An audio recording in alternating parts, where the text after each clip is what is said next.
Um feliz sábado para vocês. Sejam todos muito bem-vindos. Estou muito feliz de estar aqui, porque é sempre muito bom estar com essa família, com a família Catavento. Eu não sei onde você está, se você está na sua casa, num apartamento, num sítio, na fazenda, na praia. Não sei se você está no seu escritório, no quarto, no carro ou na cozinha.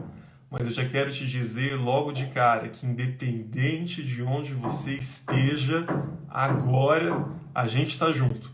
E eu digo isso não como uma força de expressão, mas principalmente porque nesse momento, independente de onde estivermos, a gente compartilha o mesmo tempo, a mesma intenção, o mesmo propósito. E a gente está junto não apenas as 46 pessoas que já estão online agora, mas estamos juntos também com aqueles que mais para frente, num próximo dia, vão assistir essa live depois. É tipo oração sacerdotal de Jesus, quando ele ora pelos seus discípulos que compartilhavam aquele tempo e aquela história com ele, e ora também por nós, que 2000 anos depois faríamos parte dessa história. É uma coisa muito louca. Realidades espirituais que agora a gente, nesses dias, consegue viver também e experimentar por meio da dimensão virtual. Enquanto as pessoas vão entrando, eu quero fazer aqui algumas perguntas. E a primeira pergunta é: quem aqui conhece alguém que é um compartilhador compulsivo? Alguém que encaminha direto mensagens de WhatsApp, que marca as pessoas no Instagram e faz uma série de comentários dos negócios. Quem conhece alguém assim? Se você conhece, por favor, marque aqui, mencione a pessoa ou levanta um joinha para mostrar que você conhece alguém que é um compartilhador compulsivo. Eu tenho uma tia na minha família, uma tia muito querida, tia Lúcia, que ela gosta muito de compartilhar as coisas. E às vezes a gente vive alguns momentos em família e manda isso no grupo da família e de repente ela compartilha isso no Facebook, faz textão com todos os amigos dela. Você tem uma tia assim? Alguém que manda foto de gatinho no WhatsApp, que gosta de compartilhar vídeos, músicas e tudo aquilo que vê? Meu pai, a Leandra está falando, tem muita gente levantando a mãozinha aí, dizendo que conhecem pessoas assim. Agora uma outra pergunta, quem aqui é essa pessoa? Quem aqui gosta de compartilhar e compartilha muito compulsivamente? Tem alguém que conseguiria admitir que é um compartilhador? O Léo Muniz. O Dijo já está acusando aí. É nesses momentos que a gente começa a descobrir quem são os compartilhadores. A Ina também, diva das redes sociais, é uma compartilhadora por natureza. Isso é muito legal, a gente gosta de compartilhar as coisas. Esse ano eu abri nos stories do meu Instagram uma caixinha de perguntas e coloquei assim: cite aqui um momento em que nós vivemos, que eu vou comentar. E eu me surpreendi com a quantidade de pessoas que compartilharam memórias e lembranças. E quando eu fui comentar essas coisas, isso encheu o meu coração de alegria. Nós gostamos muito de compartilhar aquilo que faz sentido pra gente. A gente compartilha meme que a gente acha engraçado, compartilha videozinho que a gente acha bonito, música que fala com a gente, imagens que a gente gosta, versinhos da Bíblia, momentos em que nós vivemos. E eu estou dizendo tudo isso para vocês porque hoje eu gostaria de conversar com vocês sobre compartilhamento. Nós vivemos na era que é chamada de era do compartilhamento. Tudo começou quando a gente compartilhava coisas que faziam um pouco mais de sentido. Logo que a internet e as redes sociais começaram, nós compartilhávamos momentos de grandes conquistas e destaques. Uma formatura, um casamento, algo que era realmente importante. E depois compartilhamos viagens, férias, coisas que não necessariamente faziam parte da nossa rotina, mas que eram especiais para a gente. E de repente começamos a compartilhar as coisas simples, porque nas coisas simples está o sentido da vida. E de repente compartilhamos a rotina, o treino, o prato do almoço, e hoje nós compartilhamos qualquer coisa. Essa é a era do compartilhamento. Yuval, um dos autores mais celebrados da contemporaneidade, vai dizer que uma experiência, ela só é realmente vivida, ou ela só tem valor se ela for compartilhada. E na nossa sociedade, nos nossos dias, a gente criou uma nova categoria de pessoas que foi direto para o topo da lista de desejos de que a maioria das pessoas querem ser. E são chamados os digital influencers, aqueles que simplesmente compartilham tudo. Tudo que acontece, tudo que vivem, que experimentam, que comem, que fazem, que são. Era do compartilhamento. A gente não compartilha apenas aquilo que a gente está vivendo, aquilo que a gente está experimentando, aquilo que faz sentido para a gente, mas a gente compartilha e sente uma necessidade tremenda de compartilhar o tempo todo a nossa opinião a respeito das coisas. E existe um ícone, um símbolo que é muito antigo, que é aquele tal do joguinho da velha, que estava desde os telefones antigos. E o joguinho da velha, ele se transformou em uma hashtag.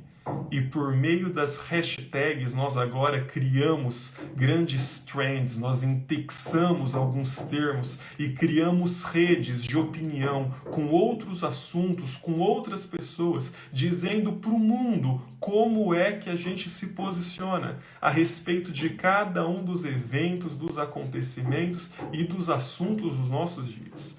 A gente parece que tem uma necessidade hoje de dizer e de compartilhar aquilo que a gente acha, qual é a nossa opinião a respeito de tudo.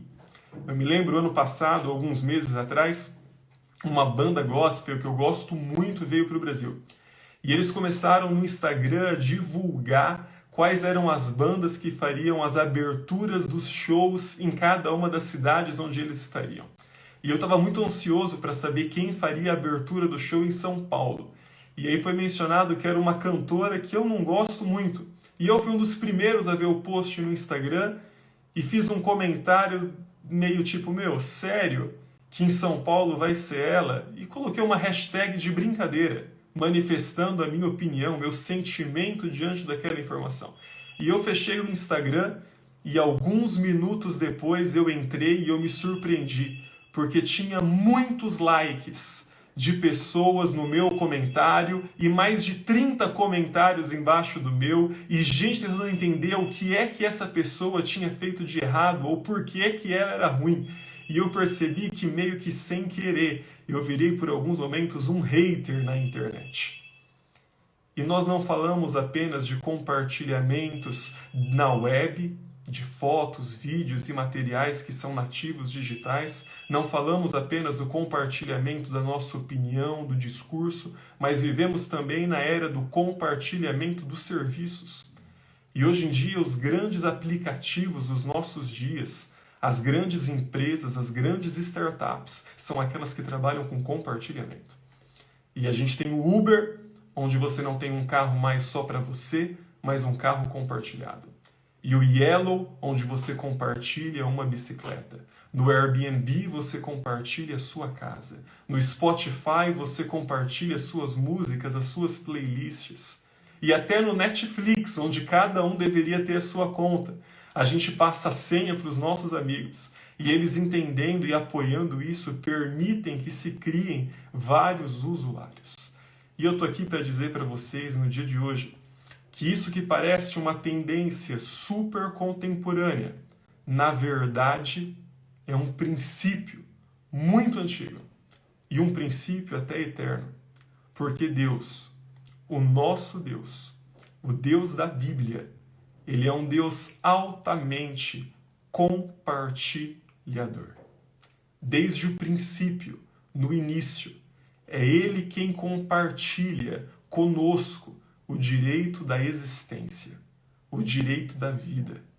E ao compartilhar tudo aquilo que de bom, tudo aquilo que de belo ele começa a atribuir e dar valor para cada uma das coisas e das experiências. E ele diz, isso é bom, isso é bom, isso é bom. E de repente a gente tem uma quebra, um ritmo no paradigma, quando Deus simplesmente diz, não é bom. E Deus diz, não é bom que o homem esteja só. E eu não vou falar aqui nada de romance. Ontem já foi Dia dos Namorados. Teve muita gente compartilhando aí foto de casal. Eu fui compartilhar o story aqui da Catavento dizendo que eu faria reflexão. E teve gente que viu eu compartilhando o story e antes de abrir já criou a impressão e a expectativa errada. E eu digo que não é bom que o homem esteja só, não no sentido do relacionamento matrimonial, conjugal ou do romance, mas no sentido de solidão. Não solitude, mas solidão. Não é bom que o homem esteja sozinho. Não é bom que o homem se sinta desconectado. Então Deus ensina o homem a compartilhar. E ele ensina isso quando ele coloca Adão num sono profundo e tira um pedaço dele para dar vida a um outro ser, a um outro igual a ele. E aqui causa já uma reflexão para a gente. É muito fácil compartilhar aquilo que não nos custa nada. É muito fácil compartilhar aquilo que não faz falta. Mas o verdadeiro compartilhamento, ele exige um pequeno sacrifício, uma renúncia, uma entrega. E quando Adão olha para Eva, ele enxerga em Eva, ele descobre em Eva a sua verdadeira humanidade. Bonhoeffer vai dizer que é na vida em comunidade que se descobre a verdadeira humanidade. Nós somos seres em comunidade. Às vezes a gente acha que a nossa identidade está na nossa individualidade. E para nos conhecermos melhor, nós temos que mergulhar dentro da gente mesmo. Então, se eu gosto muito de surf, eu sou surfista. Se eu gosto muito de rock, eu sou roqueiro. Se eu trabalho com advocacia ou com direito, eu sou um advogado. Mas, na verdade, a nossa identidade não está baseada na nossa individualidade, mas no nosso ser em comunidade. E quando Adão olha para Eva, quando Eva olha para Adão, quando eles se encontram enquanto semelhantes, enquanto iguais, eles podem então, nessa comunidade, ser a imagem e semelhança de um Deus, que é um Deus em comunidade. É compartilhando a existência e a vida que eles se tornam a imagem e semelhança de Deus. E é por isso que Deus vai dizer, quando a gente conhece a nossa identidade, a gente conhece o nosso propósito. E quando Adão e Eva entendem a sua identidade, o propósito deles é claramente revelado. E Deus diz, o propósito de vocês é compartilhar. Compartilhar tudo aquilo que vocês receberam de mim. Então multipliquem-se. Compartilhem a vida que vocês receberam com outros seres. Compartilhem o amor que vocês receberam com os seus descendentes. Compartilhem a graça que eu estou estendendo a cada um daqueles que vierem depois de vocês. E esse propósito, o propósito que Deus nos deu no Éden, continua sendo o nosso propósito até os dias de hoje. O nosso propósito não mudou, mas nós mudamos. A nossa natureza mudou. E por causa do pecado, nós perdemos a essência do princípio do compartilhamento e nos tornamos seres egoístas, seres autossuficientes, seres autocentrados. Eu estava esses dias atrás no sítio e eu tenho um priminho que tem um outro priminho e esses primos têm mais ou menos 2 anos de idade. E quando eles se reuniam em alguns momentos, era muito engraçado, porque às vezes só tinha um caminhão, só tinha um cavalo, só tinha um brinquedo. E o natural deles não era compartilhar deste brinquedo e brincarem juntos, mas o natural deles era brigar por aquele brinquedo. Isso revela a nossa natureza humana, que na verdade é oposta ao princípio do compartilhamento. A mentira que foi nos dita e a mentira pela qual nós vivemos é essa ideia de que é possível viver para si mesmo. Por causa dessa mentira, nós nos tornamos escravos da ditadura do egoísmo. E nos nossos dias, até quando nós compartilhamos todas essas coisas que a gente estava falando no começo, a gente compartilha isso, na maioria das vezes, para o nosso próprio benefício.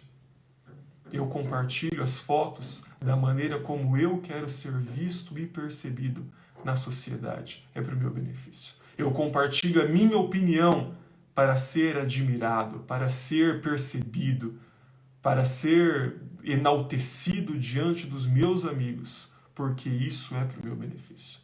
Eu uso o Uber, eu uso o Airbnb, eu uso os métodos de compartilhamento, porque eles oferecem mais benefícios para mim do que outros métodos. E nós distorcemos, meus amigos, nessa lógica, até o grande mandamento de Cristo. Cristo disse: ame o seu próximo como a você mesmo. E nós invertemos o sujeito da frase. E temos a audácia de dizer que para amar o próximo, você primeiro tem que amar a você mesmo. E nós criamos um termo para isso: amor próprio. E eu vim aqui hoje te dizer e te lembrar que não existe amor se não for o compartilhado. E entenda que eu não estou falando aqui de autoestima nem de autocuidado, mas eu estou falando desse amor próprio enganoso, onde em nosso benefício nós prejudicamos, exploramos, maltratamos, ofendemos e machucamos os outros. Por isso que Paulo, quando escreve para Timóteo, ele vai dizer: nos últimos dias, no tempo do fim, as pessoas vão estar tão enganadas nessa história de amar a si mesmos, vão perder tanto a capacidade de compartilhar, que elas serão amantes de si mesmas, serão egoístas, avarentas, orgulhosas. E contra esse padrão, contra esse comportamento, eu quero te lembrar que amar desde o princípio é compartilhar. O texto bíblico que fez sentido na minha mente, no meu coração, enquanto eu pensava nessa mensagem. O texto bíblico que é o coração dessa mensagem e que impulsionou os meus pensamentos e percepções nesse sentido, é um que está na primeira carta de João 3,16. Em João 3,16, no Evangelho, nós lemos que Deus amou o mundo de tal maneira que deu seu Filho unigênito e assim por diante.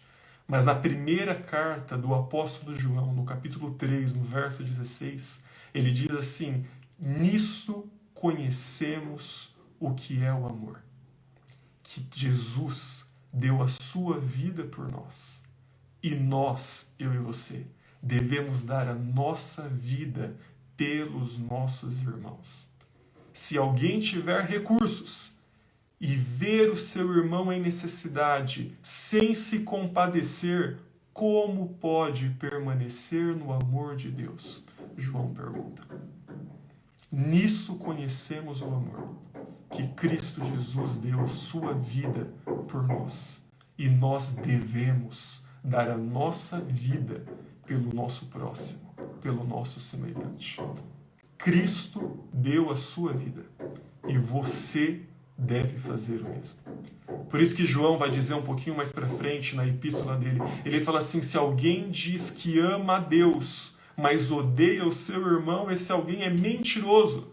Porque como é que você pode amar alguém que você não vê se você odeia aquele a quem você vê? Olhar para Cristo é olhar para o próximo. O caminho que nos leva a Deus, ele passa necessariamente pelo próximo. Por isso que Jesus, no Sermão do Monte, quando ele começa a compartilhar as bem-aventuranças, ele diz assim: se você quer integrar uma oferta, um sacrifício a Deus, e percebe que você ofendeu, ou que existe alguma intriga, algum problema com algum irmão, deixa a sua oferta. E vai primeiro se reconciliar com o seu irmão. Quando nós entendemos o que Cristo Jesus fez, e agimos da mesma forma. Nós morremos para nós mesmos. Morremos para o eu, para o ego, para o egoísmo e passamos a viver agora como parte de um corpo, o corpo de Cristo, uma comunidade. Esse é o Evangelho. O Evangelho, meus amigos, não é um treinamento de coaching para que eu me torne uma pessoa melhor. Não é um discurso motivacional para que eu alcance os meus próprios objetivos. O Evangelho não é uma ideia de autoajuda para apaziguar os meus demônios e conflitos interiores. O Evangelho não é meditação ou devocional para que eu me sinta mais em paz ou me sinta mais bem. O Evangelho é uma realidade que não existe apenas para você e para o seu benefício, mas existe por meio de você, para beneficiar os demais. Ninguém, nem eu, nem você, somos fim em nós mesmos. Nós existimos também em função dos outros. Nós somos canais. É por isso que Jesus, quando ele está conversando com a mulher no poço, ele vira e fala assim, aquele que beber da água que eu lhe der, não apenas não vai ter sede, mas vai ser uma fonte a jorrar vida eterna. Eu e você, nós somos abençoados por Deus para abençoar. Nós recebemos, e tudo aquilo que recebemos, nós recebemos com o propósito de compartilhar. No mesmo texto que eu estou citando, em 1 João, no capítulo 3, no verso 18, ele conclui o raciocínio. E ele diz assim, filhinhos, meus amigos, meus amados, não amemos de palavra nem de boca.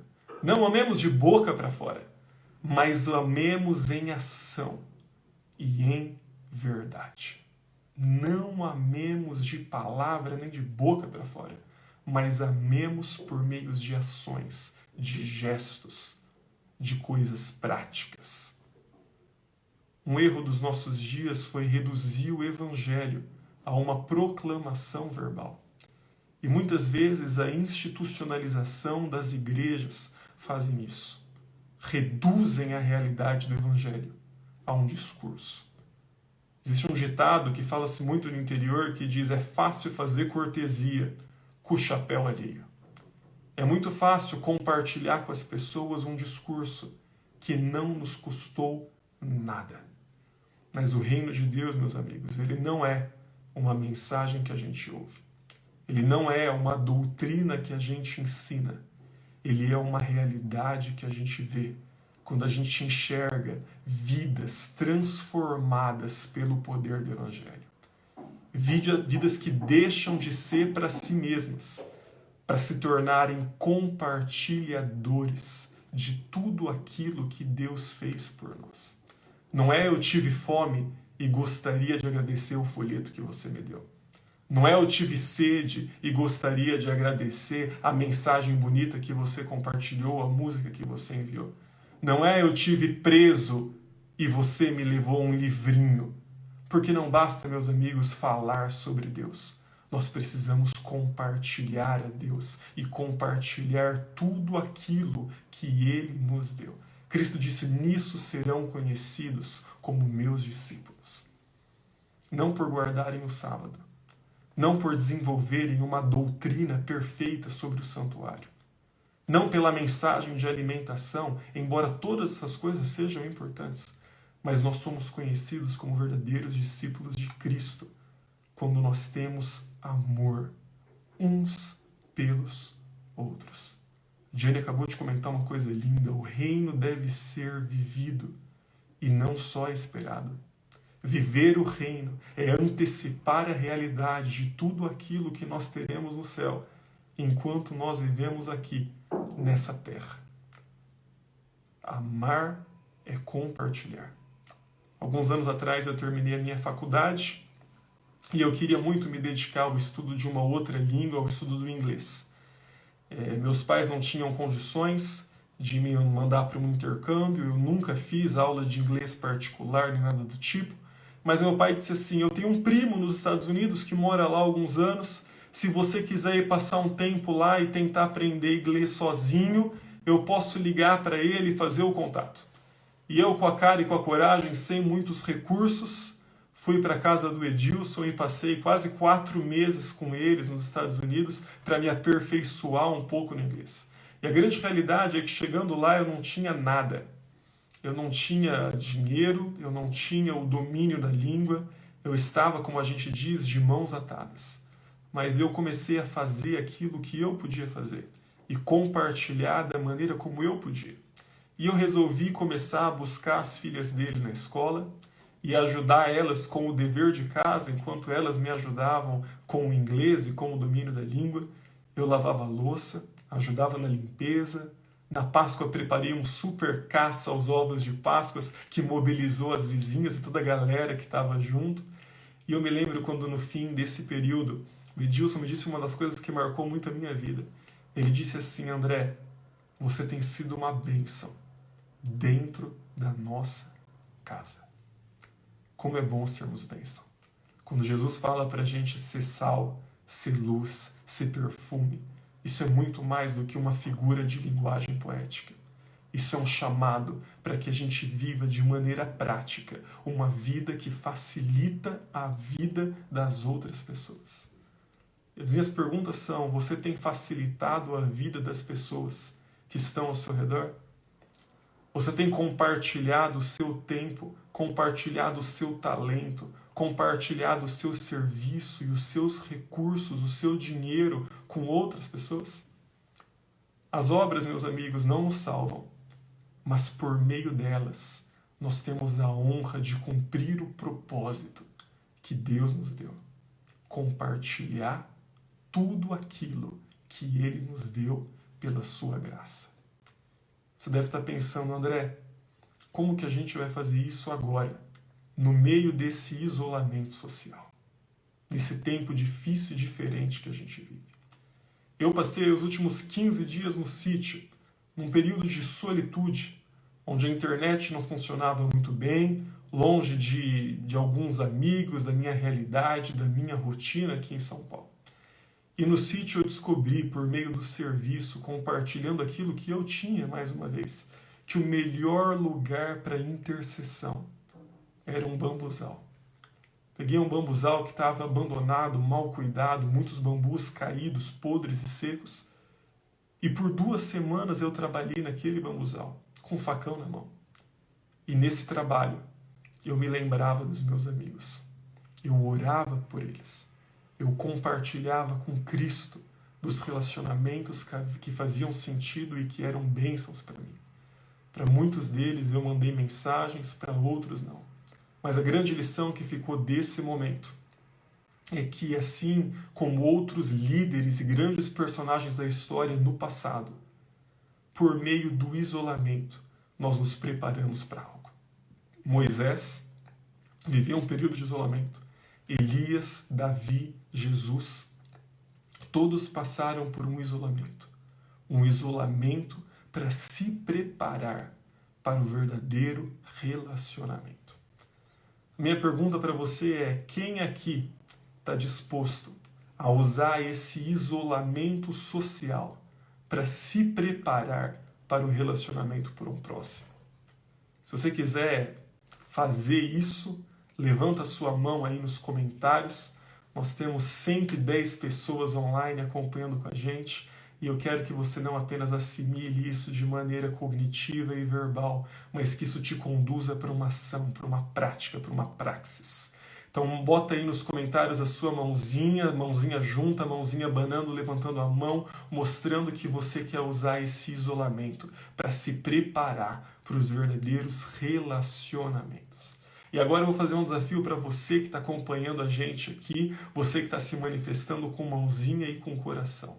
E o meu desafio para você é que você agora compartilhe com alguém algo que é importante para você. Existem muitas pessoas que compartilham com a gente a nossa vida. Colegas de trabalho, pessoas que nos ensinam tantas coisas. Eu tenho uma amiga que sempre que vem aqui em casa ela faz almoço. Ela cozinha para mim, ela compartilha comigo o talento dela, o serviço. Eu queria te desafiar nessa manhã a responder, a escrever, a manifestar o seu apreço por essas pessoas que compartilham com você tempo, talento, vidas e recursos por meio de uma mensagem. Então faça isso agora, faça isso mais tarde, mas não deixe de fazer, porque o viver, meus amigos, viver de verdade é compartilhar. Eu quero encerrar essa live fazendo das minhas as palavras de Paulo. Quando ele escreve aos Coríntios, 2 Coríntios, no capítulo 8, ele diz assim: agora eu quero que vocês tenham conhecimento da graça que Deus concedeu a Catavento. Ele cita, na verdade, a Macedônia, mas eu estou colocando aqui Catavento. Quero que vocês conheçam a graça que Deus concedeu a Catavento. Porque no meio de uma severa tribulação, eles vivem em alegria. E a pobreza deles transborda em generosidade. Porque eles não fizeram apenas aquilo que era esperado, mas eles entregaram-se primeiramente ao Senhor e depois a nós, pela vontade de Deus. Quando nós nos entregamos primeiramente a Deus, nós consequentemente nos entregamos também ao nosso próximo, compartilhando com ele tudo aquilo que pela graça de Deus nós recebemos. Quero fazer uma oração com você para a gente encerrar essa live. Senhor, nosso Deus, nosso Criador, nosso Pai e nosso amigo. Muito obrigado, Senhor, por tudo aquilo que pela sua graça e pelo seu amor o Senhor nos concedeu. Obrigado porque nós entendemos que, assim como a igreja da Macedônia, nós, no meio dessa crise, somos chamados a exercitar a alegria e também a nossa generosidade. Que possamos entregar não apenas aquilo que temos, mas também aquilo que somos.